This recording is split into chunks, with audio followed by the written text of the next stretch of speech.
Pancakes are a wonderful family favourite and a great way to ensure that your children get their daily eggs. People love the traditional version, and that's the lemon juice with the butter and the little bit of caster sugar. And you know what? It is absolutely delicious, and of course it brings back so many fond memories of childhood. But I have a few new ideas today, and they're not complicated at all. To start with, we have plain flour. So it's a lovely easy recipe. That's about 100 grams of plain flour. I need just a little pinch of salt. Next thing I need are 2 Bord-Bia quality assured eggs. Give that a little mix around. And then in goes 200 ml of full fat milk. And mix that in gradually. And then I also have a little bit of water, so 75 ml of water, just to thin it out a little bit. It gives you a crispier little pancake. And the last of the milk goes in. This will take a couple of minutes just to get all of the flour lumps out. But you know, if in doubt, there's no harm in using a sieve to get the lumps out. So I'm making just an absolutely plain batter. So there's no sugar gone into that. That's because my family's divided. My husband loves the savoury, so he'll have his pancakes with a little bit of Wicklow blue cheese, a lovely bit of quality assured Irish bacon on it. Oh, it's just divine, to be honest. But my children, on the other hand, will be having their lemon curd and their whipped cream and bananas and you name it. Anything sweet will go on theirs. So a plain one without sugar covers both angles. But if you're only making sweet ones, you might consider putting a good tablespoon of sugar in here at this stage.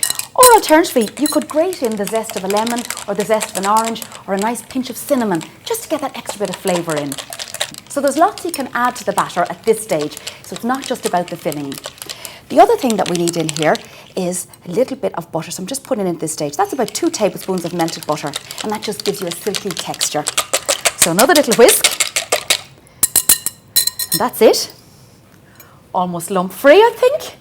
So what I need to do now is cover that, and I'll pop it in the fridge for about an hour to rest because the flour just needs to pop a little bit and expand. There we go. So now, the batter and myself have rested for about an hour. I have the hob on, it's lovely and hot. You can use butter to make your pancake, but I find butter burns a little bit, so I use local rapeseed oil in mine. So in a drop goes, and you really just need the tiniest bit. So I spread it around the pan with a little tissue paper. And you can see how hot the pan is. So the heat's going down 1 notch. So I'm going down to a medium heat so that my pancakes cook evenly. In it goes. And you have to work fast and turn your pan around. Spread the batter. As at this point, you'd probably realise that it might be a bit too thick and you could add in an extra bit of milk. This is fine. The great thing about pancakes is they're so quick to make. It's about 30 seconds one side and about 20 seconds on the other side. And then they're good to eat. And then to keep your pancakes warm, put them in on a plate that's sitting over a pan. And in the pan here, I have some simmering water. And that'll keep your pancakes warm for about 30 minutes. So I'm going to start with the traditional topping, which is what I grew up on. And that is a little bit of butter on the nice hot pancakes. Look at the butter just melting in. Then we always used to have a nice sprinkling of caster sugar. And then a nice, good drizzle of lemon juice.